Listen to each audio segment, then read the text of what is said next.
Joining us now is Hilary Fordwich, President and founder of Strelmark. Hilary, it's great to see you again. First of all, I want to get your thoughts on the Grammys, a night that's supposed to be about music. It, of course, turned into political statements, plenty of celebrities wearing the Ice Out pins. The message from plenty of people there was F Ice. I mean, what's your take to listening to some of the speeches there? Well, I must say, if they want to drive away more of an audience, Gabriella, this is the way to do it, isn't it? I mean, a lot of people really don't want to have to deal with this, whether it's in their sports, whether it's in their entertainment.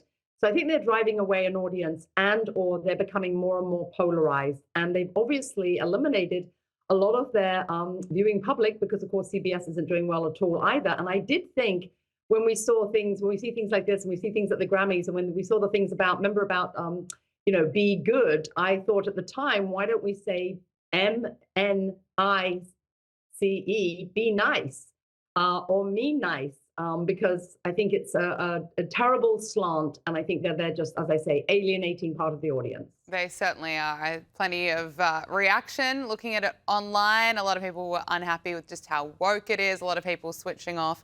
But speaking about ICE and celebrities, former CNN host Don Lemon, he was arrested and charged on Friday after entering a Minnesota church and filming anti-ICE protesters as they disrupted a service. He and several others, including another journalist, were charged with conspiracy against religious freedom at a place of worship and injuring and intimidating and interfering with the exercise of the right of religious freedom at a place of worship. Now, Lemon's lawyer says that he will fight these charges vigorously and thoroughly in court. Hilary, I want to get your take on this. I mean, he claims he was there as a journalist, that you're hearing from other people saying that this is a bad thing for free speech, and others say that he was just there as a protester. What do you make of it? Well, actually, obviously, the press does have a right to report, and that's in the First Amendment, but there's the right to worship. And Don Lemon was not just there to report because, and this is the problem for him, when they say a picture tells 1,000 words, a video is proof. There is a video, and the footage demonstrates and shows us that he was actually accosting and preventing someone from leaving that church. There were many mothers with small children that were frightened and afraid, and he was blocking someone's exit. He was actually trying to intimidate her with a barrage of questions.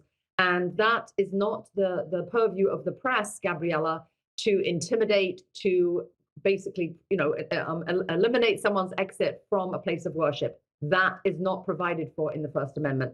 So that is a criminal offense. He has been released from jail with no bail. I know that he has pleaded that he wants to go to France for some holiday in the summer, and he was granted that. But he could receive up to a year in jail for this. I will say, though, Gabriella, this is actually all very good news for Don Lemon, because obviously he was fired from CNN.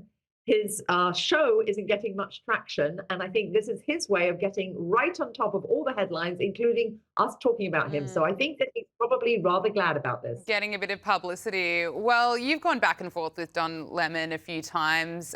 Just a few years ago, after Queen Elizabeth's death, you clashed with him on CNN. He asked you why the royal family isn't paying reparations for colonialism. Here's just part of this exchange. Then you have those who are asking for reparations for colonialism, and they're wondering, $100 billion, $24 billion here and there, $500 million there. Some people want to be paid back, and members of the public are wondering, why are we suffering when you have all of this vast wealth? Those are legitimate concerns.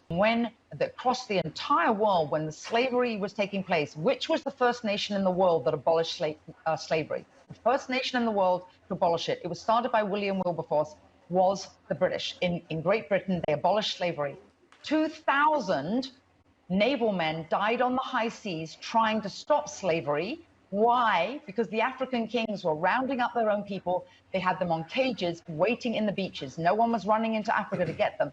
And I think you're totally right. If reparations need to be paid, we need to go right back to the beginning of that supply chain and say, who was rounding up their own people and having them handcuffed in cages? Hilary, it went viral for a reason. What was it like going back and forth with Don Lemon? Well, actually, Gabriella, I would like this opportunity to share with your audience and with you that he rather blindsided me, and it was rather actually underhanded. And I would actually verge on saying dishonest of him, because I had been on twice with him during the 10-day mourning period after the Queen passed. And I kept the voicemail. I have the screenshot still of it and the voice from his booker. And it basically said, and it exactly said verbatim, Dom would love, the word was love to have you back on again. There was nothing about he's going to ask you about reparations. There was no heads up. So I was totally and utterly unprepared. If you saw, I sort of tripped over my words there and skipped a couple things because I was just blindsided by it. So I do know that he is, underhanded at the way he goes about things. And certainly when I was distraught over the Queen's passing and after the 10-day mourning period of being on air with every network every single day and up late, I was exhausted. It was 10:30 at night and I was surprised I was able to pull up those facts because of things I'd read. If I hadn't been an avid reader, I wouldn't have known those facts and been able to answer. It's very sneaky, isn't it? I mean, if you want to have a debate about it, at least be honest about why he's inviting you on the program. Unbelievable. You wouldn't do that to me. No, I wouldn't. And we could have a proper debate, right? And make it more interesting and better for everyone who's listening. Let's talk about California. YouTuber Nick Shirley, who helped uncover billions of dollars of fraud in Minnesota, is now turning his attention to Gavin Newsom's California as allegations of ghost daycare centres emerge. Now, the fraud scandal is likely to be even bigger than Minnesota, so it's going to be interesting to watch this unfold. But meanwhile, Hilary, Vogue has issued a profile puff piece on Gavin Newsom, not putting any hard or tough questions to him, instead writing about his looks, gushing over him, describing him as embarrassingly handsome. And this is seriously the opening line. It says, "Let's get this out of the way. He is embarrassingly handsome. His hair seasoned with silver, at ease with his own eminence as he delivers his final State of the State address." I mean, Hilary, even for Vogue, this is embarrassing what they have to say about Gavin Newsom. I think they can say plenty more about the state of California rather than his looks. Absolutely. And you know what, Gabriella, really bothers me too as a woman. I don't know if you feel like this or women on our audience feel like this. I don't think there's many men that read Vogue. So this is written by a woman. And lots of these women, particularly on the left, are always about women's rights and feminism and everything. And now women are demonstrating that they're absolutely that shallow. The author, the report, in quotes, reporter, is that shallow that that's what she's focused on, instead of the terrible amount of people, for the first time in California history, leaving California, the price of everything there, that people are leaving the state, the new tax law, which is going to come into effect, driving billionaires away. Instead of anything substantive, she's focused on his looks. This makes women look shallow, and it actually undermines everything that these same women on the left always want and feminists want, which is to be taken seriously. So they've actually undermined their own position.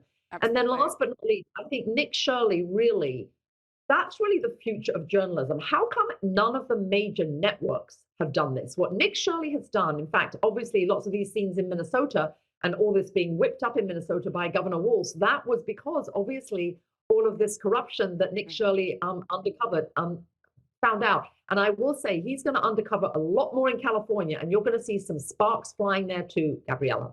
Oh, yeah, we'll be watching it. And I commend Nick Shirley for his brilliant work. It's so simple, really, just going to daycare centres in question in Minnesota. It'd be really interesting to see what he finds in California.